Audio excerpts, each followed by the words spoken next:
What if the real reason you feel stuck isn't your English, your relationship, or your life, but the quiet way you've been avoiding one honest conversation? In this story, I'll share how a simple moment nearly broke my marriage, changed how I speak, and slowly rebuilt everything I thought I was losing through small words, real emotions, and a life I almost gave up on. A question that stays. That question didn't come to me in a book, or from a teacher, or even from a motivational video. It came to me on a random Tuesday night, standing in a quiet kitchen, holding a cup of coffee that had already gone cold. And the strange thing is, nothing dramatic had happened. No big fight. No loud argument. Just silence. The kind of silence that slowly fills a room until it starts pressing on your chest. If you're here watching this, maybe you know that feeling. Not the loud kind of failure, but the quiet one. The kind where everything looks fine from the outside, but inside, something feels off. You try to fix it, but you don't even know where to start. And somehow, you begin to blame everything, your English, your communication, your habits, even your personality. I used to think my problem was simple. My English is not good enough. That sentence became my excuse for everything. When I couldn't express how I felt, I blamed my vocabulary. When a conversation became awkward, I blamed my grammar. When I stayed quiet instead of speaking up, I told myself, it's okay. I just need to improve my English. But here's the uncomfortable truth I didn't want to face. It wasn't just about English. Let me show you something interesting. Psychologists often talk about something called avoidance behavior. It's when your brain tries to protect you from discomfort by giving you a convenient excuse. Your brain is smart, but also a little dramatic. It would rather you say, I'm not ready yet, than risk embarrassment, rejection, or conflict. So instead of saying, I'm afraid to say how I really feel, I said, I need better English first. Sounds reasonable, right?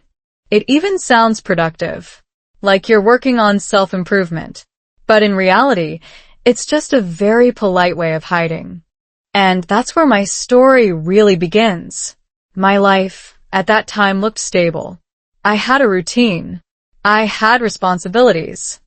I had someone I cared about deeply.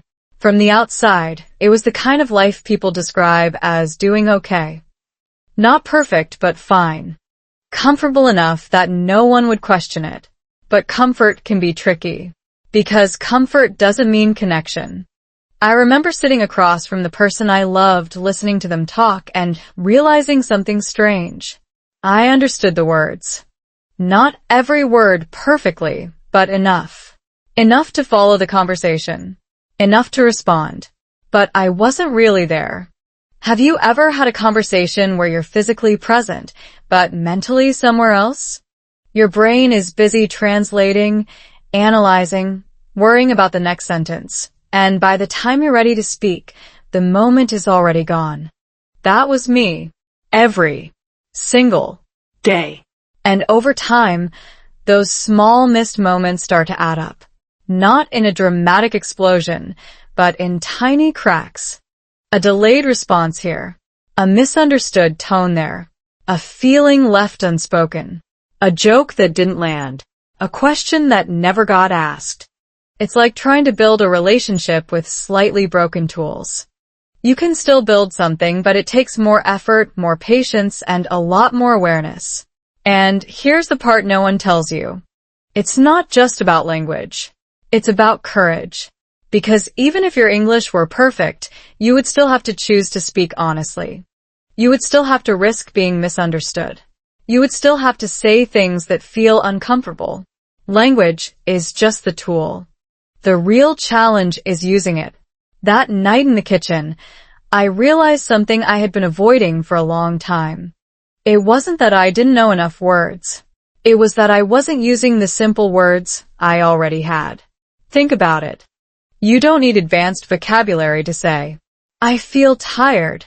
I don't understand. I need help. I'm sorry. I care about this. Simple sentences. Basic grammar. But emotionally, they're not easy at all. And that's why so many people get stuck. Not because English is too hard, but because honesty is. There's actually research showing that when we feel emotionally uncomfortable, the brain activates the same regions as physical pain. In simple terms, your brain treats emotional risk like danger. So when you think about speaking up, especially in another language, your brain goes, "Nope, let's not do that today." And just like that, you stay quiet. Again. So if you've ever felt like giving up on learning English, maybe it's not because you're lazy. Maybe it's not because you're bad at languages. Maybe it's because every time you try to speak, you're not just learning words, you're facing fear. And that's exhausting. I didn't realize all of this at once. It came slowly, in small moments, in pauses between conversations, in the space between what I wanted to say and what I actually said. And that's why this story matters. Because what changed my life wasn't a new method, or a perfect plan, or some magical breakthrough. It was something much smaller, and much harder to ignore. A single moment, a single choice, a single sentence I almost didn't say. That moment didn't fix everything instantly. It didn't suddenly make my English perfect. It didn't magically solve every problem in my life. But it did something more important. It made me stop hiding. And once you stop hiding, everything starts to change. Slowly. Quietly. But permanently. So if you're watching this, feeling stuck, feeling tired, maybe even thinking about giving up, I want you to stay a little longer. Because the story you're about to hear isn't about perfect English. It's about real life, real emotions, real conversations that are messy, simple, and sometimes uncomfortable. And somewhere inside this story, you might find a piece of your own. A quiet life, hidden cracks. You know what's strange? Life doesn't fall apart all at once. It leaks. Slowly. Quietly. Almost politely. If someone had looked at my life back then, they would probably say, "You're doing fine." And honestly, I would have said the same. I had a routine. I had responsibilities. I had someone beside me. We shared meals. We shared space. We shared a life that looked normal. But normal can be misleading. Because behind that calm surface, something small was breaking, again and again, in ways that were easy to ignore. It usually started in the evenings. We would sit together after a long day. Sometimes on the couch, sometimes at the dinner table. There was no tension you could clearly point at. No obvious problem to solve. Just a quiet gap between two people who cared about each other, but were slowly drifting into different emotional spaces. Have you ever experienced that? Not distance in kilometers, but distance in understanding. They would say something simple like, "How was your day?" And I would answer, Good. "Busy. A little tired." Technically correct. Grammatically fine. Easy English. But emotionally? Empty. Because my day wasn't just good. It was confusing, stressful, sometimes lonely, sometimes overwhelming in ways I didn't know how to explain. But instead of trying, I chose the safe version, the short version, the version that required no risk. And here's the dangerous part. That habit doesn't feel like a problem at first. It feels efficient, Clean. even mature. No drama. No overthinking. Just simple communication. But over time, something important disappears. Depth. Psychologists often talk about emotional granularity, your ability to describe your feelings with detail. People who can say, "I feel anxious, I feel frustrated," or "I feel disconnected," tend to handle stress better than those who just say, "I feel bad." And here I was reducing everything to good. Fine. Okay. It's like trying to paint a full picture using only one color. Eventually, the other person starts to feel it too. Not as a clear complaint, but as a subtle confusion. They might not say, "You're emotionally distant." Instead, it comes out like, "You seem quiet lately. Are you okay? You don't talk much anymore." And then you respond with another safe sentence. "I'm just tired." Again, not wrong, but not true enough. And that's how the cracks grow. Not through big arguments, but through small missing truths. There was one evening I remember very clearly. Nothing special happened. No fight. No dramatic moment. Just a normal night. We were sitting together and there was a pause in the conversation. Not an uncomfortable pause, just a gap. And in that gap, I noticed something. I was thinking in my head, I want to say something more. Not something complicated, just something real. Maybe. I feel a bit lost these days. Or, I don't know how to explain this, but something feels off. Simple sentences. Basic English. But my brain immediately reacted. What if it sounds weird? What if I can't explain it clearly? What if they misunderstand me? So instead, I said nothing, and we moved on. That moment lasted maybe 5 seconds, but it stayed in my mind for days, because deep down, I knew that wasn't about English anymore. It was about fear disguised as language limitation. There's actually a concept in behavioral psychology called cognitive load. When your brain is overloaded thinking about grammar, vocabulary, pronunciation, it has less capacity for emotional expression. So what do? You simplify. But sometimes you simplify too much. You remove the very thing that makes communication meaningful. Emotion. And without emotion, conversations become functional. You exchange information. You complete tasks. You maintain the structure of a relationship. But you stop feeding it. And relationships, just like anything alive, need more than structure. They need connection. I started noticing patterns. Short answers. Fewer questions. More silence. Not angry silence. Not cold silence. Just empty silence. And here's the part that surprised me the most. No one was blaming anyone. There was no "you did this" or "you didn't do that." It was much quieter than that. It was two people slowly adjusting to less connection without realizing it. And that's dangerous. Because when something breaks loudly, you fix it. But when it fades quietly, you adapt to it. you normalize it. You tell yourself, this is just how life is. But is it? Or is it just the result of things left unsaid? I remember looking around my own life and thinking, everything is okay, so why does it feel incomplete? That question is uncomfortable because it doesn't give you a clear target. You can't fix incomplete with a quick solution. You have to look deeper. And most people don't want to do that. Not because they don't care, but because it's easier to stay in the familiar. Even if the familiar is slowly draining you. There's a study showing that people often prefer predictable discomfort over uncertain change. In other words, your brain would rather stay in a situation that's slightly wrong than risk making it right in an unpredictable way. So I stayed quiet, again, and again, and again, until one day, something inside me started asking a different question. Not, is my English good enough? But, am I being honest enough? That question doesn't let you hide. Because suddenly, the problem is not outside anymore. It's you, your choices, your silence, your habits. And that's where things begin to shift. Not dramatically, not instantly, but noticeably. Because once you start seeing the cracks, you can't unsee them. And once you realize they were never about language alone, you start paying attention in a completely different way.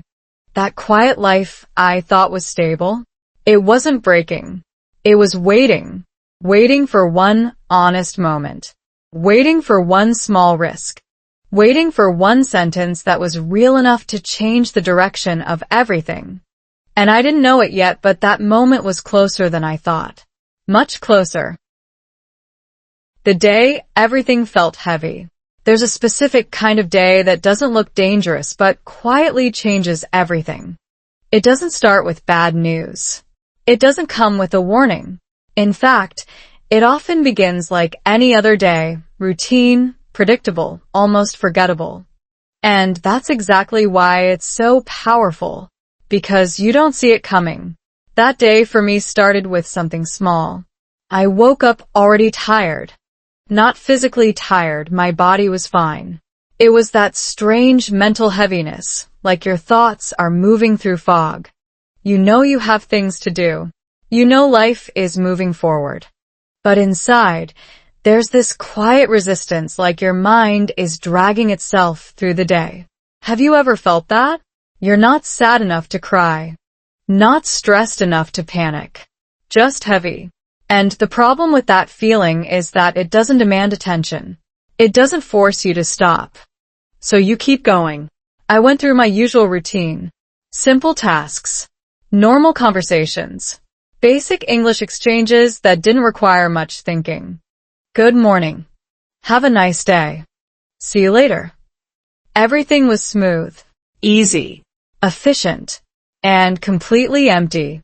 There's a concept in psychology called emotional numbness. It's when your brain reduces emotional intensity to protect you from overload. It sounds helpful, right? Like a built-in safety system. But here's the catch. When your brain turns down the negative emotions, it also turns down the positive ones. So instead of feeling bad, you feel nothing. And nothing can be more dangerous than feeling bad. Because when you feel bad, you react. When you feel nothing, you stay. That entire day, I moved through life like that. Functioning, responding, completing tasks, but not really experiencing any of it. Until the evening. Evenings had become the quiet mirror of my life. That's when everything slowed down just enough for me to notice what I had been avoiding all day. We were sitting together again. Same place. Same routine. But something felt different. Not in the room. Inside me. There was a pressure building. Not loud. Not explosive. Just steady.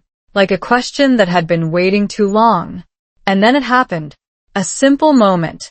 A simple question. Are you okay? That's it. For words. Basic English. Probably one of the first sentences anyone learns. But in that moment, it felt impossible to answer. Because okay wasn't the right word. But it was the easiest one. My brain immediately prepared the automatic response. Yeah, I'm fine. Just a bit tired. You've probably said that before. We all have. It's the most socially acceptable way to end a conversation before it becomes real. But something strange happened this time. I paused. Not a long pause. Maybe 2 seconds. But inside that pause, everything slowed down. I became aware of something I usually ignored. The choice. There were 2 versions of me in that moment. The first version, the familiar one, would say, I'm fine. Conversation ends. No risk. No discomfort. The second version didn't have a script. It just had a feeling. And that feeling was messy. Confusing. Incomplete. There wasn't a perfect sentence ready. No advanced vocabulary. No clear explanation. Just something like, I don't feel okay, but I don't know how to explain it. Simple words. But emotionally expensive. And here's where it gets interesting. Your brain hates uncertainty. It prefers predictable outcomes, even if they're not ideal. That's why habits are so powerful. They remove the need to decide. And my habit was clear. Stay safe. Stay simple. Stay quiet. So my brain pushed hard. Say you're fine. move on. Keep things easy. But something inside me pushed back. Not loudly. Just enough. And for the first time in a long time, I didn't answer immediately. That silence felt different. Not empty. Full. Full of everything I had been avoiding. And in that moment, I realized something that changed how I see communication forever. It's not that we don't know what to say. It's that we don't allow ourselves to say it imperfectly. We wait for the perfect sentence, the perfect timing, the perfect clarity. But life doesn't work like that. Real conversations are messy. They're incomplete. They include pauses, mistakes, and sentences that don't fully capture what you mean. And that's okay. Actually, that's necessary. Because connection doesn't come from perfect language. It comes from real effort. That moment, those few seconds of silence, felt longer than the entire day. And I could feel something shifting. Not outside. Inside. The old version of me was still there, ready to protect me with safe words. But a new version was starting to appear. Not confident. Not fluent. Not perfect. Just honest. And honesty is uncomfortable. Because once you choose it, you can't go back to pretending nothing is wrong. So there I was. Caught between habit and change. Safety and risk. Silence and truth. And I knew whatever I said next would matter. Not because it would solve everything, but because it would define the direction. Forward or stuck. And the strange part? It all came down to one simple sentence. Not complex. Not impressive. Just real enough to break the pattern. I took a breath. Not dramatic. Just enough to notice it. And for the first time in a long time, I let the automatic answer pass. No, I'm fine. No escape. Just a quiet attempt to say something true. And that moment, small, almost invisible, became the beginning of something I didn't expect. Because sometimes, the day that feels the heaviest is the one that finally moves you. Love, but not easy. Love is supposed to make things easier. At least, that's what most people expect. You meet someone. You feel understood. Conversations flow. Silence feels comfortable. Life becomes lighter, softer, more meaningful. That's the idea. But real love, especially in real life, in a real relationship, in a real home, is not always easy. Sometimes it's confusing. Sometimes it's quiet. And sometimes it shows you parts of yourself you didn't want to see. After that moment, the one where I didn't say, I'm fine, something shifted between us. Not dramatically. No big emotional scene. No music playing in the background. Just a subtle change in the air. It felt like we were standing on a bridge. Not broken. Not falling. Just fragile. And suddenly, every small interaction started to feel more important. The way we asked questions. The way we answered. The pauses between sentences. Even the tone of simple words. Because here's the truth no one really tells you. In relationships, it's not the big conversations that define you. It's the small ones you repeat every day. And those small conversations? That's where things were getting complicated. Not because we didn't care, but because we were speaking differently. And I don't just mean language. I mean style, emotion, expectation. For example, I tended to keep things short, simple sentences, direct answers, minimal explanation. It felt efficient, safe, easy to manage. But from the other side, it didn't always feel that way. Short answers can sound like distance. Simple replies can feel like disinterest. Silence can feel like rejection, even when none of those things are true. And this is where cultural habits quietly enter the story. In some environments, being calm and reserved is normal. You don't express everything. You don't explain every feeling. You show care through actions more than words. But in other environments, communication is more open, more expressive, more verbal. People expect you to say what you feel, not perfectly, but clearly enough to be understood. So when those two styles meet, something interesting happens. Misunderstanding.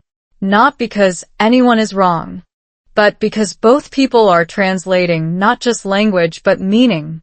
There were moments when I thought I was being clear and the other person felt confused.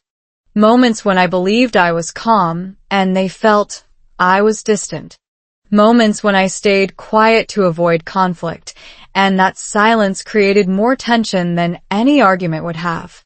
And slowly, a pattern began to appear.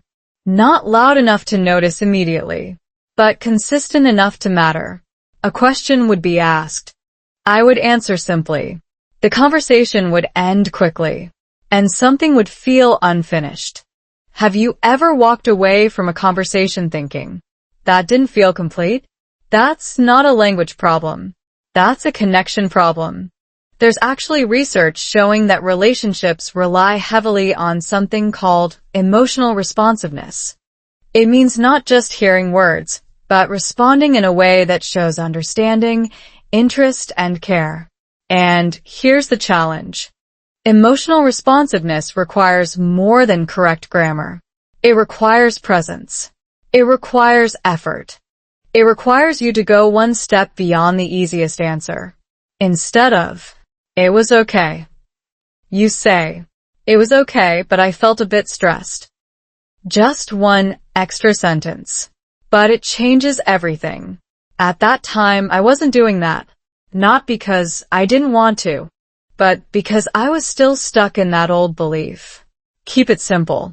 Don't risk mistakes. And that belief was quietly limiting the relationship. One evening, something small happened that made this very clear. We were talking about the day again. A normal topic. Nothing serious.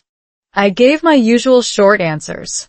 And then, after a brief silence, they said something that stayed with me. I feel like you're here, but not really here. Not angry. Not accusing. Just honest. And that sentence hit differently. Because it wasn't about my English.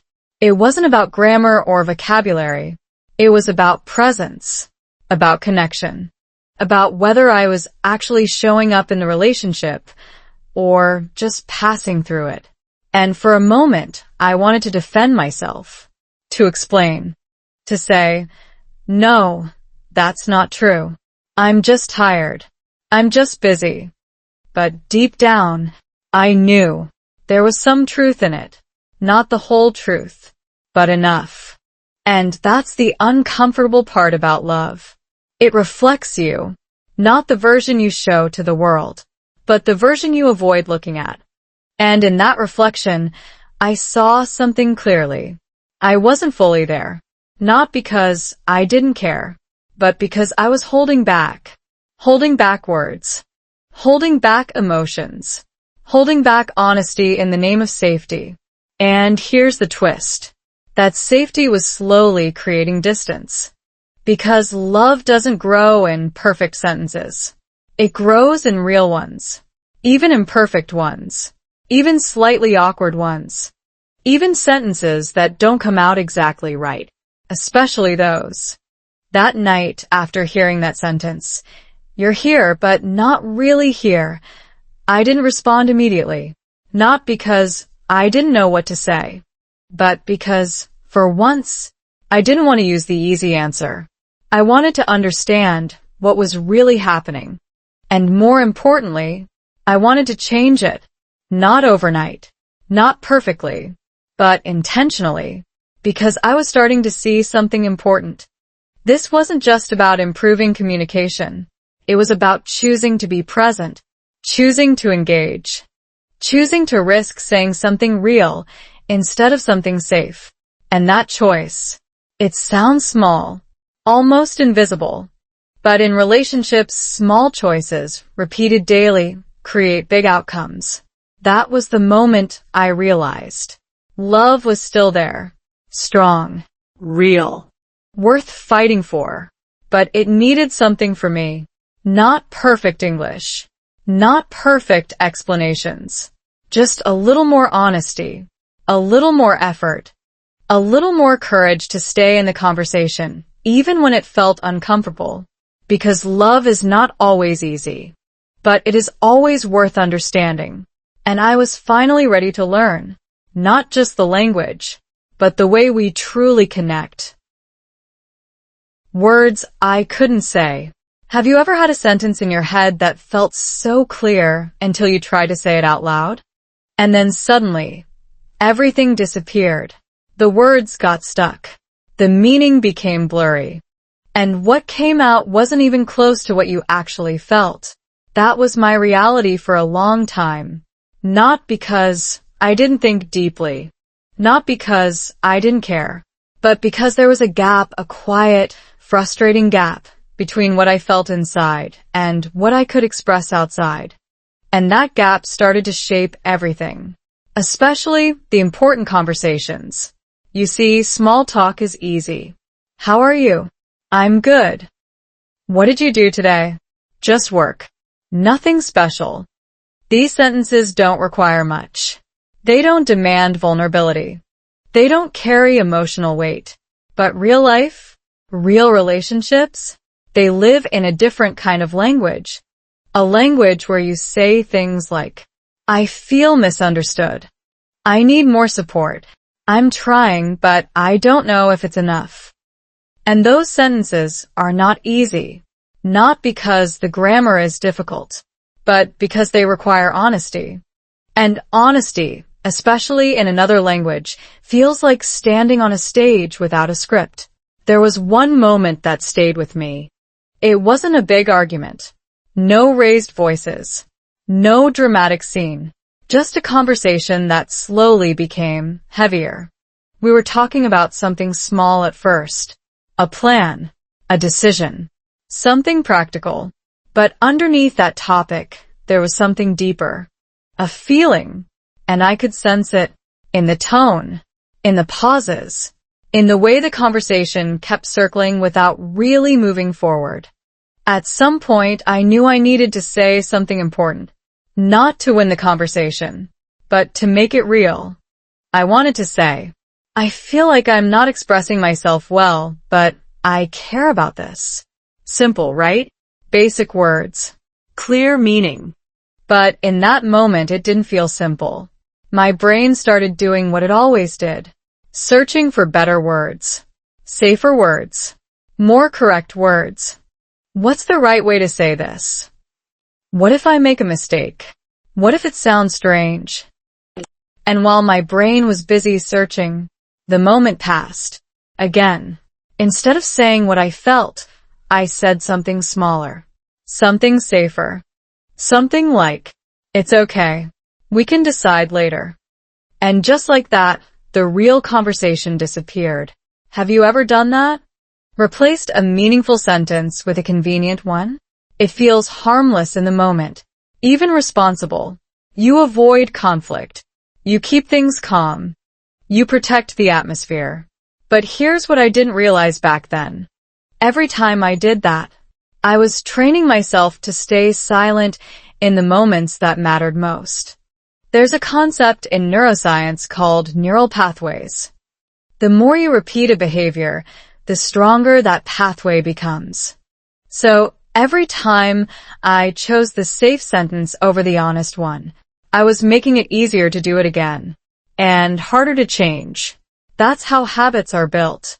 Not in big decisions, but in small, repeated choices. Over time, I became very good at sounding okay. Even when I wasn't. And the strange thing is, other people can feel that. Maybe not consciously, but emotionally. They sense the gap. They notice when your words don't fully match your energy. And that creates confusion. Not because you're lying, but because you're not fully telling the truth. One evening, that gap became impossible to ignore. We were having another quiet conversation. Not tense, not dramatic, just careful. And then in the middle of it, there was a pause. And this time, the silence felt different. It wasn't empty. It was waiting for something real. And I could feel it. That same sentence came back into my mind. I feel like I'm not expressing myself well, but I care about this. Still simple. Still imperfect. Still a little uncomfortable. But this time, something had changed. Instead of trying to improve the sentence, I focused on something else. The intention. I asked myself, what matters more right now, perfect English or honest communication? And for the first time, the answer was clear. Honest communication. Always. So, I took a small risk. Not a big one. Not a dramatic confession. Just a simple attempt. And I said it. Not perfectly. Not smoothly. But honestly. I don't say things very well, but I really care about this. There was a short silence after that. And in that silence, something unexpected happened. Nothing broke. No confusión. No judgment. Just understanding. Not perfect understanding. But enough. Enough to continue the conversation. Enough to feel connected again. And that moment taught me something I wish I had understood earlier. You don't need perfect sentences to create real connection. You need real intention. And a willingness to try. Even if the words are not ideal. Even if the grammar is not perfect. Even if you have to pause, search, and correct yourself along the way. Because in real life, communication is not a performance. It's a process. And people don't connect with perfection. They connect with effort. After that moment, everything didn't magically become easy. I still struggled. I still paused. I still made mistakes. But something important had shifted. I was no longer waiting to be perfect before speaking. I was allowing myself to be real while learning. And that changed everything. Because the words I couldn't say before, they didn't disappear. They were just waiting. Waiting for me to stop hiding behind. Not ready. Waiting for me to accept that imperfect words are still powerful.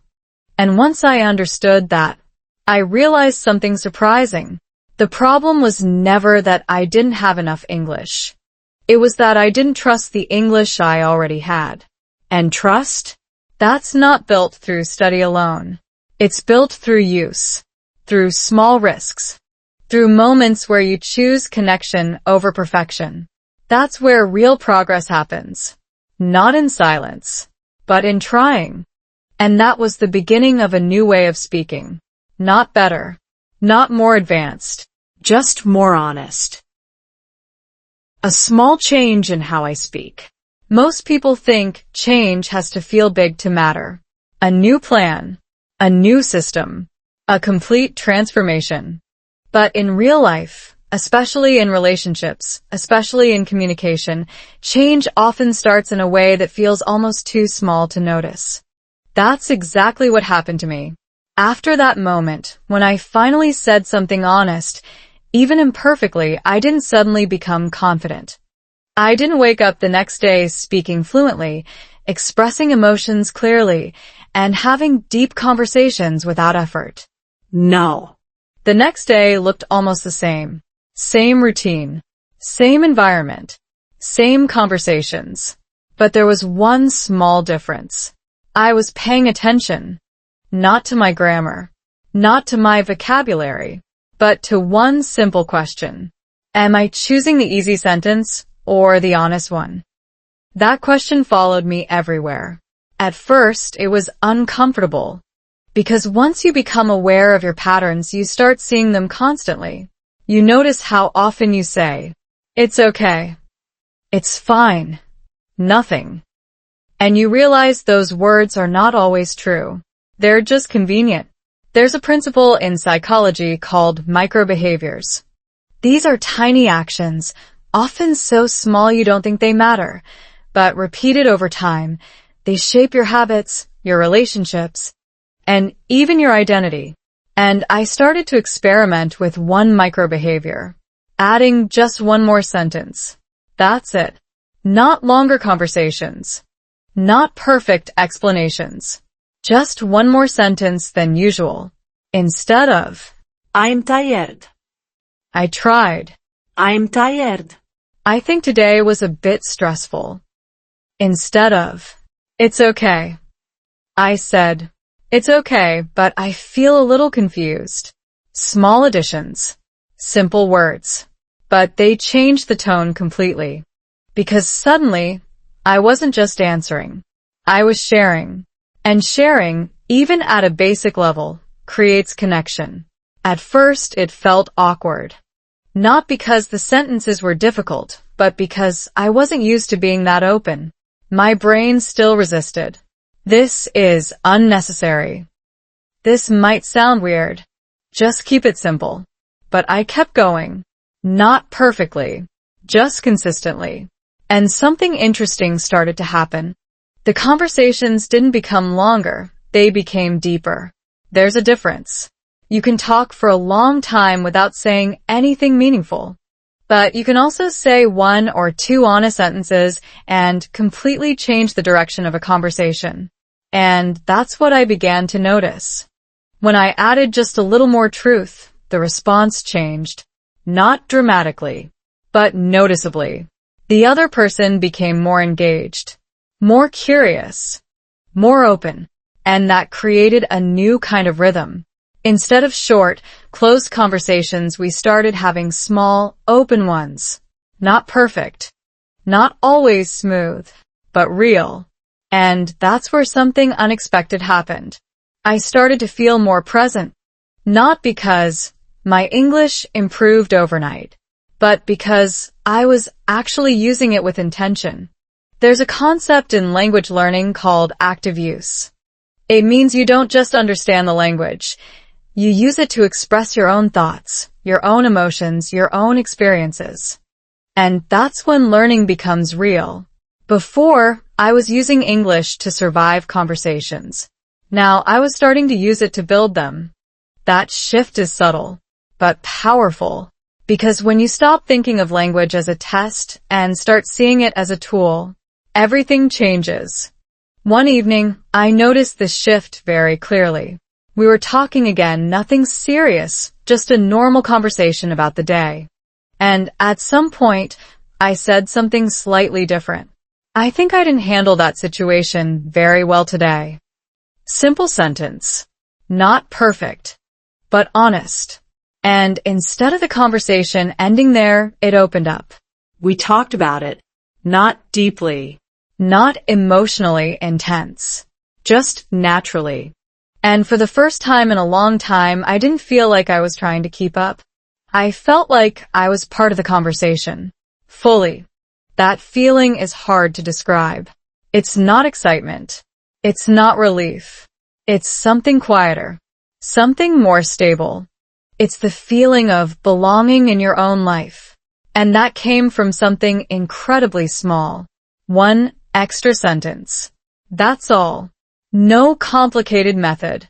No advanced vocabulary. No perfect structure. Just a small decision, repeated over time. And here's the part that surprised me the most. This didn't just change how I spoke. It changed how I thought. Because when you allow yourself to express more, you also allow yourself to feel more clearly. You start noticing your own emotions better. You become more aware of what you actually think. And that clarity makes everything easier. Not because life becomes simple, but because you stop avoiding it. There's also something important happening in the brain during this process. When you successfully communicate something meaningful, even in a simple way, your brain releases a small amount of dopamine.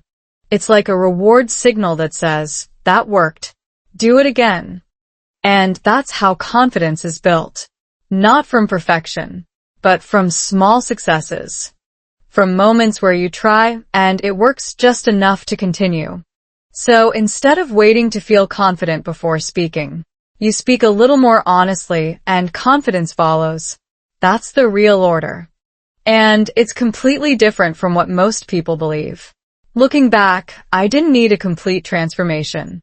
I didn't need to become someone else. I just needed to adjust one thing. Not my level. Not my ability. Just my choice. The choice between easy and honest. And every time I chose honest, even slightly honest, I moved forward. Slowly. Quietly. But consistently. And that's when I realized something important. Change doesn't always feel like progress. Sometimes it feels like discomfort, like awkward sentences, like small risks, like moments where you're not sure if you said the right thing. But those moments, they are the process. They are the path. And if you stay with them long enough, they lead somewhere real. Because in the end, it wasn't about speaking more. It was about speaking a little more truth each time. And that was enough to start changing everything. Understanding instead of winning. Here's a strange question most people don't ask themselves during a conversation. Am I trying to understand, or am I trying to win? It sounds dramatic at first, almost exaggerated. But if you slow down and really think about your last few difficult conversations, you might notice something uncomfortable. You weren't just listening. You were preparing. Preparing your response. Preparing your defense. Preparing the next sentence that proves your point. I used to do this all the time. And I didn't even realize it. Because in my mind, I wasn't arguing. I wasn't being aggressive. I wasn't trying to dominate the conversation. I was just explaining. But explaining, when driven by the need to be right, feels very different from understanding. And in relationships, that difference matters more than you think.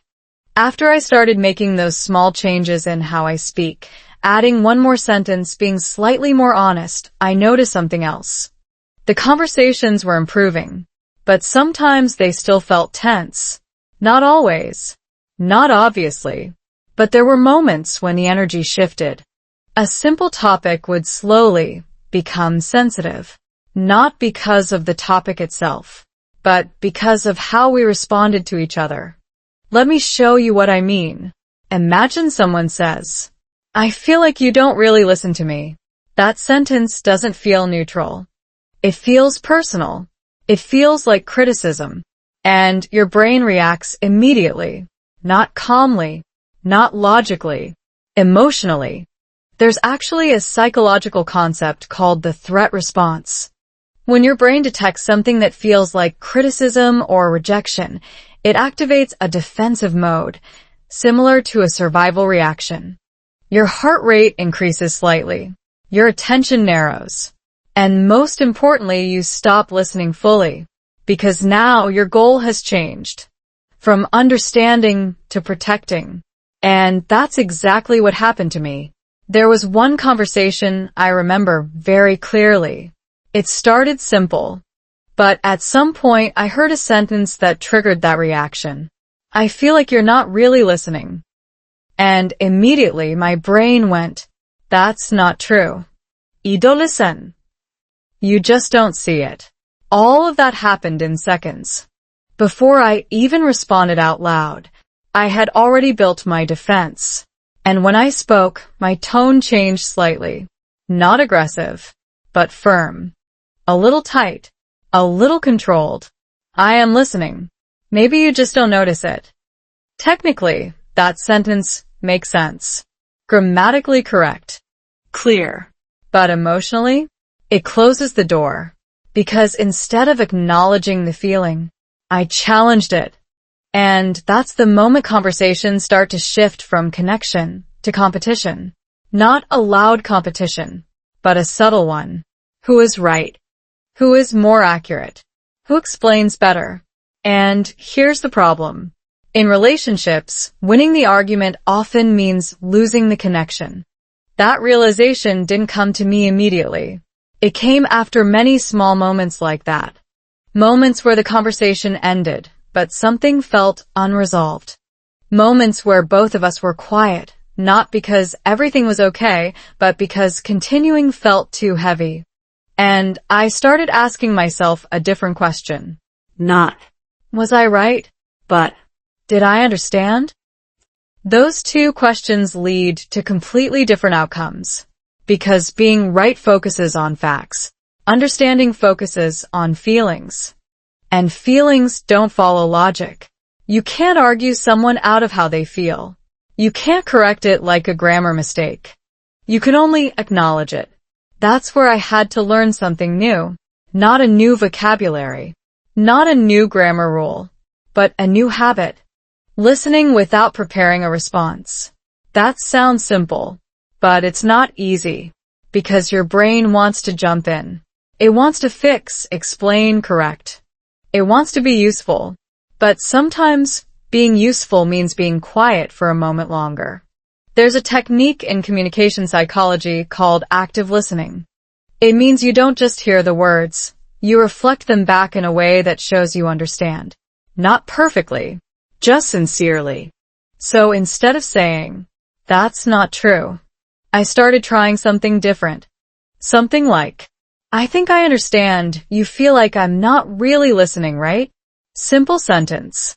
Basic English. But it does something powerful. It slows down the reaction. It creates space. It shows that you're not immediately defending yourself. You're trying to understand first. And that changes everything. The first time I tried this, it felt unnatural. Almost like I was delaying my real response. But something interesting happened. The conversation didn't escalate. It softened. Because when people feel understood, even partially, they become less defensive, more open, more willing to continue. And that creates a completely different kind of conversation. Not perfect, but cooperative. And that's the shift. From competition to cooperation. From winning to understanding. There was one moment that really showed me how powerful this change was. We were having another conversation, not intense, but not completely light either. At some point, a familiar pattern started to appear. A slightly critical sentence. A small emotional reaction. The usual setup. And I felt my brain preparing again. Getting ready to respond. To explain. To protect. But this time, I paused. Not long. Just enough to notice it. And instead of following the old pattern, I chose something different. I might be wrong, but I think you feel a bit frustrated with me. Not perfect, not confident, but open. And that sentence did something I didn't expect. It didn't end the conversation. It deepened it. Because now we were no longer talking about the surface topic. We were talking about the feeling behind it. And that's where real understanding happens. That's where connection lives. In that moment, I realized something important. Understanding doesn't require perfect language. It requires intention and a willingness to step out of your own perspective, even briefly. Because when you stop trying to win, you start creating space for something better. Not agreement, not perfection, but connection. And connection? That's what we were missing. Not completely, but enough to matter. So, I kept practicing. Not every time, not perfectly, but more often. Listening a little longer, responding a little softer, trying to understand before explaining. And slowly something changed. The conversations became less tense, less defensive, more real. Because in the end, people don't remember how correct your sentences were. They remember how understood they felt. And that's a language anyone can start learning. Right now. Even with simple words. Even with imperfect grammar. Because understanding is not about being right. It's about being present enough to see beyond your own words. And once you do that, everything starts to feel different. The moment that changed me. Most life-changing moments don't look dramatic when they happen. There's no music, no warning, no clear sign that says, "Pay attention, this is important." It's just a normal moment until it isn't. For me, that moment came on a quiet evening that felt almost identical to 100 others. Same space, same routine, same calm surface. But something inside me was different. Not louder, not stronger, just more aware. If you've been following the story, you already know the pattern.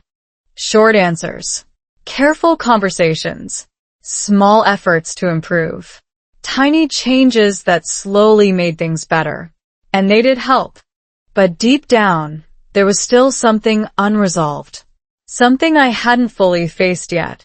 Because even though I was speaking a little more honestly, I was still holding back the deeper truth.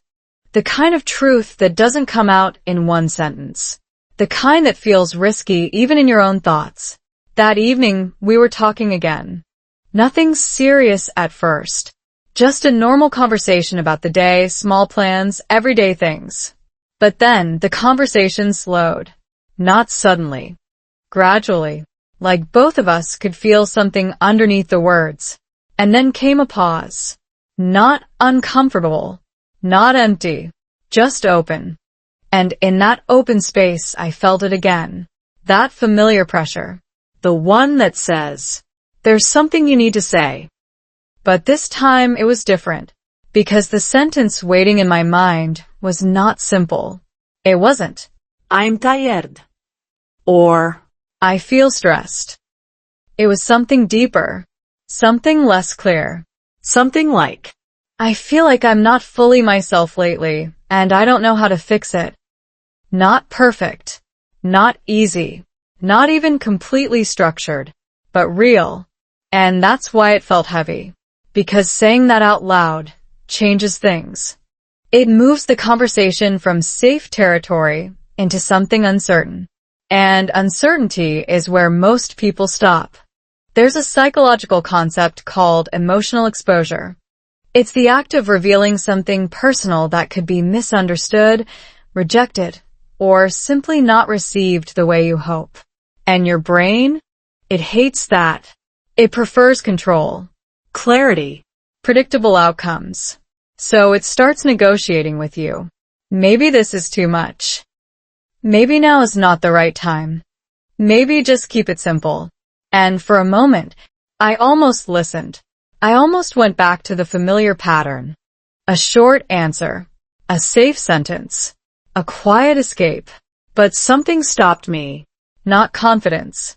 Not courage in the dramatic sense. Just awareness. Awareness of how many times I had done that before. And where it had led me. Back to the same place. Again and again. So, I stayed in that moment. Not comfortably, but intentionally. And I realized something important. This wasn't about finding the perfect sentence. It was about deciding whether I was willing to be seen even imperfectly. Because that's what real communication is. Not perfect expression, but honest exposure. So I took a breath. And instead of trying to organize everything in my head, I said it as it was. Slowly. Simply. I don't really know how to say this, but I feel like I'm not fully myself these days. There was a pause after that. A real pause. Not empty. Not awkward. Just present. And in that pause, something surprising happened. Nothing negative. no confusión, no rejection. Just attention. Genuine attention. And that's when I understood something I had been missing for so long. People don't need you to explain everything perfectly. They need you to let them see something real. And that's what that sentence did. It wasn't complete. It wasn't detailed. But it was enough to open the door. The conversation that followed wasn't dramatic. No big emotional release. No perfect resolution. Just real. Questions. Clarifications. Moments of understanding and moments of uncertainty. But it moved forward. And for the first time in a long time, I didn't feel like I was hiding behind my words. I felt like I was using them, even if they were simple, even if they were imperfect. There's something powerful about that shift. Because once you experience what it feels like to be understood, even partially, you stop chasing perfection. You start valuing honesty more. That moment didn't fix everything overnight. It didn't magically remove all the challenges. But it changed the direction. And direction matters more than speed. After that, I started noticing something subtle. The fear didn't disappear, but it became manageable. Because I had proof now. Proof that I could say something real and the world wouldn't collapse. Proof that imperfect communication still works. Proof that connection doesn't require perfection. And that changed how I approached every conversation after that. Not dramatically, but consistently. A little more openness. A little more honesty. A little less hiding. And here's the part that matters most. That moment, the one that changed everything, was not about English. It was about choice. The choice to stop waiting. The choice to stop preparing forever. The choice to speak, even when it feels incomplete. Because life doesn't wait for perfect sentences. And relationships don't grow in silence. They grow in moments like that. Small, uncertain, honest. So, if you're watching this, wondering when you'll feel ready, maybe the answer is uncomfortable. Maybe you won't. Maybe readiness doesn't come first. Maybe action does. A small sentence. A simple truth. A moment where you choose to say something real instead of something safe. That's where change begins. Not loudly, not perfectly, but powerfully. Because sometimes, the moment that changes you is just one sentence away. Our life slowly healed. Healing doesn't feel like a breakthrough. That's the first thing I learned. There's no single morning where you wake up and everything is fixed. No moment where you suddenly say, now everything makes sense. That kind of transformation mostly exists in movies. Real life is quieter than that. Healing feels like small things repeated often enough that one day, you realize something is different. After that moment, the one where I finally said something real without trying to make it perfect, I expected something big to change. But the next day, It looked almost exactly the same. same routine, same conversations, same small pauses. And for a second I thought, did anything actually change? But then I noticed something subtle. The conversations didn't feel as tight. Not completely open. Not completely easy. But softer. Like the pressure had decreased just a little. And that little mattered more than I expected. Because when tension decreases, even slightly, people breathe differently. They speak differently. They listen differently. And that's where healing begins. Not in big actions, but in small adjustments. I didn't suddenly become a different person. I still had moments where I chose the easy sentence. I still had days where I felt tired, quiet, and unsure. But now those moments didn't define everything. Because in between them, there were new patterns forming. Small ones. Almost invisible. But consistent. For example, I started asking one more question. Not a complicated one. Just something like, how did that make you feel? Simple English. But it changes the direction of a conversation. Because instead of ending it, you open it. And when you open conversations often enough, connection starts to return. There's a concept in psychology called repair attempts. These are small actions people use to reduce tension and rebuild connection during or after difficult moments. And here's the interesting part. The success of a relationship is not based on avoiding problems. It's based on how often and how effectively you repair them. And I didn't know it at the time, but those small changes I was making, they were repair attempts. Not perfect. Not always successful. But enough to shift the dynamic. There was one evening that showed me this very clearly. We were talking about something small again. A normal topic. But at some point, the conversation started to feel slightly tense. Not serious. Just off. In the past, this is where I would go quiet. Short answers. Minimal engagement. Let the moment pass. But this time, I did something different. Not dramatic. Just small. I think I didn't explain that very well. Can I try again? That sentence changed everything. Because instead of letting the misunderstanding grow, I addressed it calmly, simply. and that created space. Space to continue. Space to adjust. Space to reconnect. That's when I realized something important. Healing is not about never making mistakes. It's about not leaving them unaddressed. And that requires something very simple but very difficult. Attention.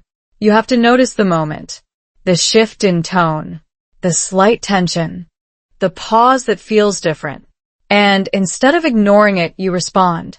Not perfectly, just intentionally. Over time, those small responses started to build something.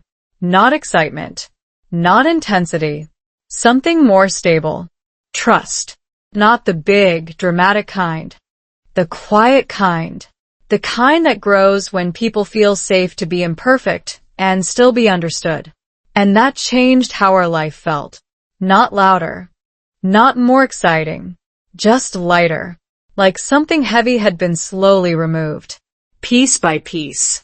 There's also something happening in the brain during this process.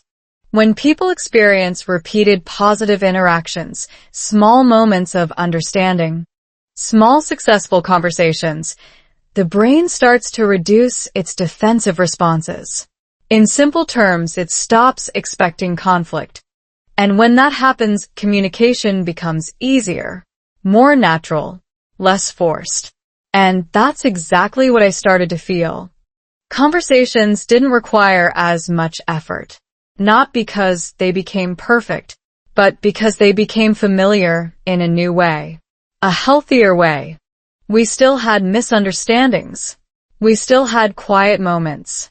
We still had days where things felt off. But those moments didn't last as long. Because now we had tools. Not complicated tools. Just simple habits. Say a little more. Listen a little longer. Clarify when needed. And most importantly, don't leave things unsaid for too long.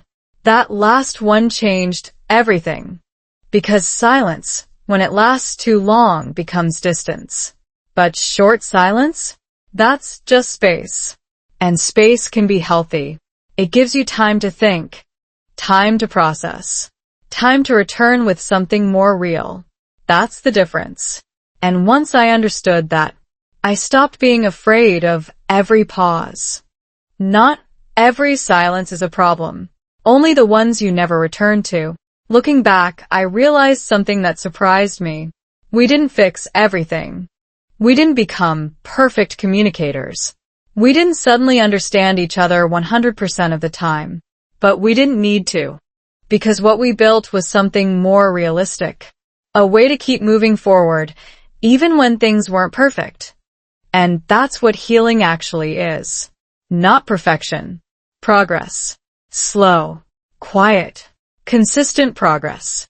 So, if you're watching this, hoping for a big solution, you might be disappointed, because there isn't one.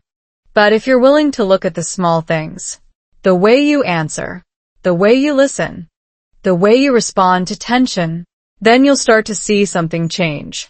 Not immediately, but steadily. Because healing doesn't happen in one moment. It happens in many small ones that you choose not to ignore. And one day, without even realizing when it started, you look around your life, and it feels different. Not perfect, but whole. And that's enough. More than enough. Real English, real life. Here's something most people don't want to hear when they're learning English. You don't need better English to start having better conversations. You need braver English. That idea sounds strange at first. Because everything you've been told probably focuses on improvement, more vocabulary, better grammar, clearer pronunciation. And yes, those things matter. But in real life, in real relationships, in real conversations that actually shape your life, those things are not the starting point. Connection is. And connection doesn't wait for perfection. It responds to effort. That's something I only understood after everything started to shift. Not because my English suddenly improved. But because I started using it differently. Before, I treated English like a test. Every sentence had to be correct. Every word had to be chosen carefully. Every mistake felt like something to avoid. So I spoke less, Simplified more, and stayed safe. but now, Something had changed. Not my level, my mindset. I stopped asking, "Is this sentence perfect?" and started asking, "Is this sentence real enough?" That small shift changed everything, because suddenly, English became less about performance and more about participation. And when you participate, you improve naturally. There's a concept in language learning called communicative competence. It means your ability to use language effectively in real situations, not just correctly, but meaningfully. And here's the key part. You build that competence by using the language in real life, not by waiting until you feel ready. That's where most people get stuck. They wait. They prepare. They study. They improve quietly but avoid real communication. And then they wonder why it still feels difficult. Because understanding English is not the same as living in it. And I had been living outside of it for a long time, even while using it every day. But now things were different. I wasn't just using English to respond. I was using it to express, to connect, to clarify, to repair, to be present. And that changed how everything felt. Conversations became less stressful, not because they were easier, but because they were more natural. I didn't need to search for perfect words anymore. I trusted simple ones. I think I didn't understand that. Can you explain a bit more? I feel a little confused, but I want to understand.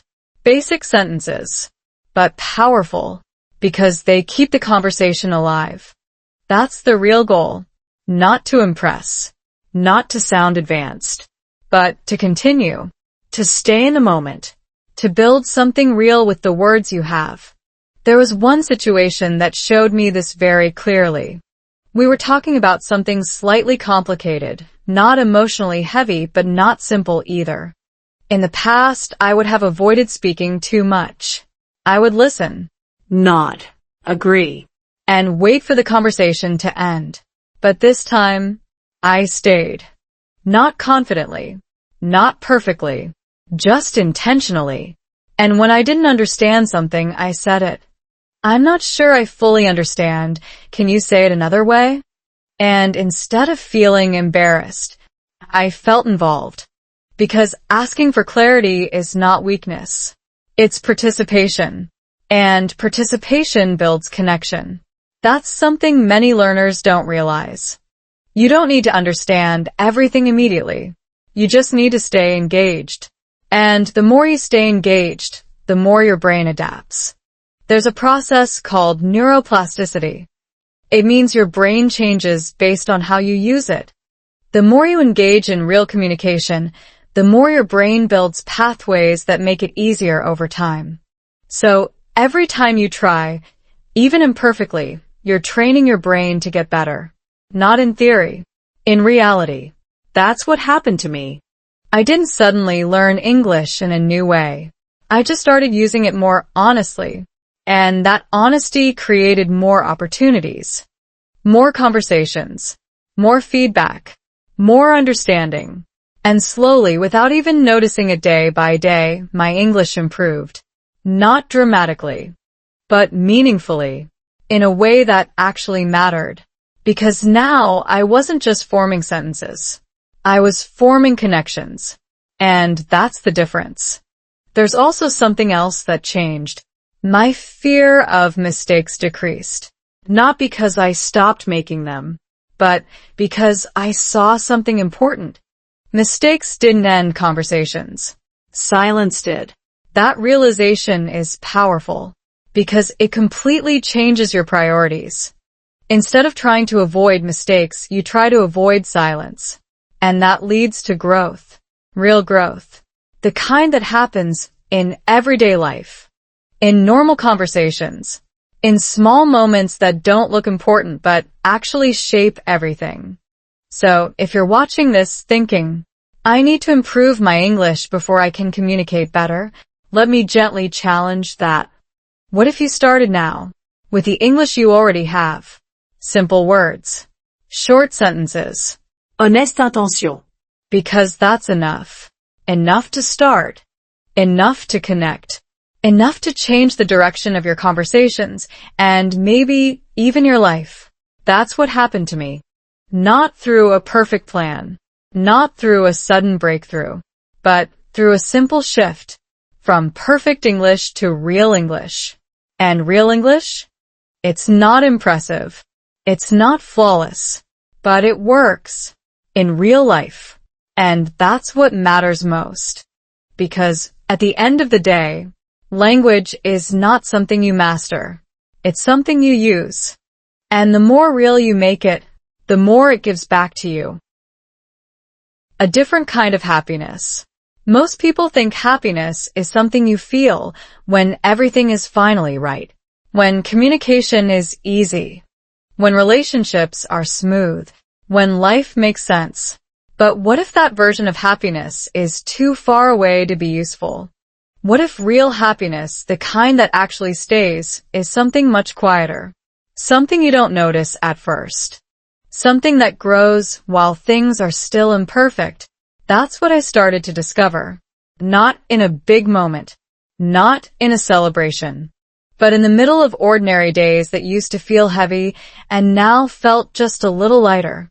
At first, I couldn't explain it. Nothing dramatic had changed. We still had busy days. Still had moments of misunderstanding.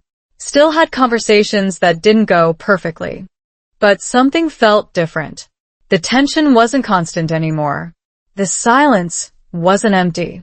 And most importantly, I didn't feel like I was hiding all the time. That feeling is hard to describe unless you've experienced it. It's not excitement. It's not relief. It's something deeper. A quiet sense that you're finally showing up as yourself, even if that version is still learning. And that's where a different kind of happiness begins. Not from perfection, but from authenticity. There's a psychological idea called congruence. It means your inner world, what you feel, think, believe, is aligned with your outer world, what you say and do. When those two things match, even imperfectly, your mind relaxes. You stop carrying the weight of pretending. And that's exactly what I had been doing before. Pretending things were fine. Pretending I understood everything. Pretending short answers were enough. And that pretending was exhausting. Not physically. Mentally. Because every time you say something that's not fully true, your brain has to maintain that gap. It has to keep the real feeling inside, while presenting a simpler version outside. And over time, that creates pressure. Quiet pressure. The kind you don't notice until it starts affecting everything. But once I started speaking more honestly, even in small ways, that pressure began to release. Not all at once, but gradually. Like opening a window in a room that's been closed for too long. Fresh air doesn't rush in dramatically. It just enters. And suddenly, you can breathe differently. That's what happiness started to feel like. Not something I chased. Something I allowed. There was one moment that made this very clear to me. We were sitting together again, same place, same routine. But this time, the atmosphere felt easy. Not forced. Not carefully managed. Just natural. We were talking about something simple. And at some point, I said something without overthinking it. I think today was a bit confusing for me, but I feel better now. No long pause. No mental struggle. Just a sentence. Simple. Honest. And it flowed. That's when I realized something had changed. Not my level. My relationship with the language. Before, every sentence felt like a decision. Now, some sentences just happened. And that's a sign of something deeper. Not fluency. Comfort. Comfort with imperfection. Comfort with being understood enough. Comfort with being real without needing to be impressive. And that comfort creates space for something else. Joy. Not loud joy. Not excitement. Just small, steady moments where you feel connected to the conversation, to the person, to yourself. That's a different kind of happiness. And it shows up in unexpected ways. In shorter pauses. In easier laughter. In conversations that don't feel like effort. In moments where you realize you're not thinking about your English anymore. You're just using it. That's when it becomes part of your life. Not something separate. Not something you're trying to improve. Just something you live in. And that changes everything. Because when language becomes natural, connection becomes easier. And when connection becomes easier, life feels lighter. There's also something important happening in your brain during this process. When you experience consistent, low-level positive interactions, simple conversations that go well enough, your brain starts to associate communication with safety instead of stress. And that's huge, because for a long time, my brain associated speaking with risk. What if I say it wrong? What if it sounds strange? What if I'm misunderstood? Now, those questions didn't disappear completely, but they became quieter because I had evidence. Evidence that things work, even when they're not perfect. And that's what builds real confidence. Not success without mistakes, but progress despite them. Looking back, I didn't become a different person. I didn't transform overnight. I just became more aligned. What I felt started to match what I said. What I said started to reflect what I meant. And that alignment created peace. A quiet, steady kind of peace. The kind that doesn't need attention. It just stays. So, if you're watching this, waiting for a moment when everything feels right, you might be waiting too long. Because that moment doesn't come first. It comes after many small, imperfect ones. After sentences that don't sound perfect. After conversations that feel a little awkward. After moments where you try even when you're not sure. That's the path.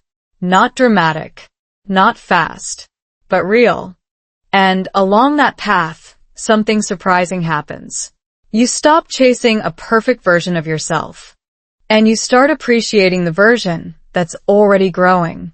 Slowly. Honestly. And that's where this different kind of happiness lies. Not at the end, but in the process. In the quiet realization that you're no longer stuck. You're moving.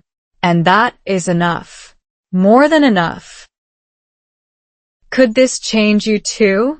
Let me ask you something, and I want you to really sit with it for a second. What if nothing is actually wrong with you? Not your English. Not your ability. Not even your situation. What if the only thing that needs to change is the way you've been approaching those small, quiet moments you usually ignore?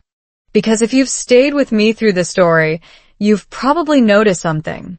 There was no dramatic turning point. No overnight success. No perfect method that suddenly fixed everything. Just small moments. Small sentences. Small choices that didn't look important at the time but slowly changed everything. And that's the part most people miss. They're waiting for something big. A better plan. A stronger motivation. A moment where they finally feel ready. But real change? It doesn't wait for readiness. It starts in the middle of uncertainty. In the middle of imperfect language. In the middle of a life that feels unfinished. That's exactly where I was. And maybe that's where you are too. Not completely lost. Not completely stuck. Just somewhere in between. Trying, but also hesitating. Understanding, but not fully expressing. Living, but not fully connecting. And here's the uncomfortable truth. That space in between? It doesn't disappear on its own. You don't wake up one day and suddenly become more confident, more expressive, more connected. You move out of that space. one small step at a time. And those steps? They don't look impressive. They look like this. Saying one more sentence when you usually stop. Asking one more question when you feel unsure. Admitting I don't understand, instead of pretending you do. Choosing honesty, even when it feels slightly uncomfortable. That's it. No big secret. No complicated system. Just small actions repeated. There's a concept called the compound effect. It means small actions, done consistently, create big results over time.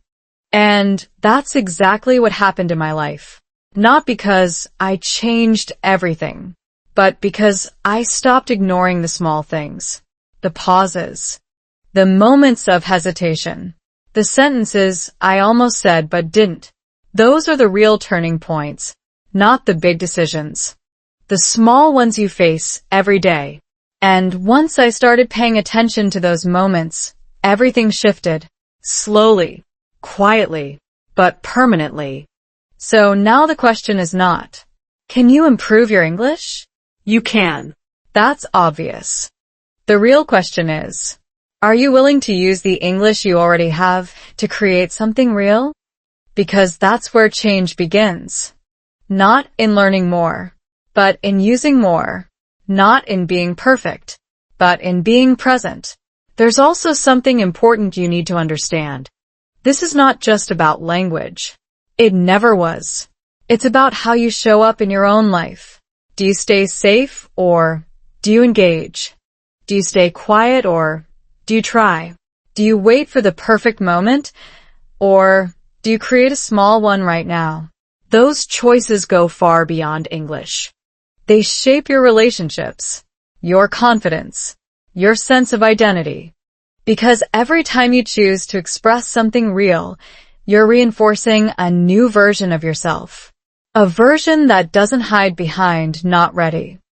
A version that moves forward even when things are unclear. And that version? It grows faster than you think. Not because it's better, but because it's active. There was a moment recently where I caught myself smiling for no obvious reason. Nothing special had happened. No big achievement. No dramatic breakthrough. Just a normal day. A normal conversation. And a quiet realization. I'm not the same person anymore. Not completely different. Just less afraid. Less hesitant. More willing to stay in the moment instead of escaping it. And that's when it really hit me. This story didn't just change how I speak. It changed how I live. Because when you stop avoiding small, uncomfortable moments, you start experiencing more of life. More connection. More clarity. More meaning. Even in simple things. And that's something no textbook can teach you. You only learn it by doing. By trying. By showing up again and again in ways that feel slightly uncomfortable but real. So now, I want to bring this back to you. Not as a lesson. Not as advice. Just as a question. Could this change you too? Not the whole story. Not every detail. But the idea. The approach. The willingness to start small and stay consistent. Because if it could change me, without perfect English, without perfect timing, without perfect conditions, then maybe, just maybe, it can change something in you too. Not all at once, but enough to move forward. Enough to feel different. Enough to begin. And maybe that's all you need right now. Not a complete transformation. Just a small shift. A slightly more honest sentence. A slightly longer pause. A slightly braver version of yourself. Showing up in a moment where you usually stay quiet. That's where it starts. That's where everything starts. And if you're still here, still listening, still thinking, then maybe you've already taken the first step. Before you leave, let me ask you one last thing. What if the moment that changes your life isn't something big, loud, or dramatic, but something so small you almost ignore it? A sentence you almost say but don't. A feeling you almost express but hide. A conversation you almost enter but avoid. What if your breakthrough is hiding inside those moments? Because that's where mine was. Not in perfect English. Not in a perfect relationship. Not in a perfect version of myself. But in a simple decision to stop waiting and start speaking imperfectly, honestly, and consistently. And if there's one thing I hope you take from this story, it's this. You don't need to be ready to change your life. You just need to stop ignoring the small moments that can. So, the next time you hesitate, the next time you feel like staying silent, the next time you think, maybe later, try something different. Say one more sentence. Stay in the conversation a little longer. Be just a little more real. Because that's how everything begins. Not perfectly, but powerfully. And maybe, just maybe, that small moment will be yours. If this story made you think, feel, or see yourself in a new way, don't stop here. Subscribe for more real English stories, slow and clear, designed to help you improve listening, speaking, and real-life communication naturally. Like this video so more people who feel stuck can find it. Comment below. What is one sentence you've been afraid to say? Because your story might be the next one that changes someone else. And who knows? The next video you watch here might not just improve your English. It might quietly change your life.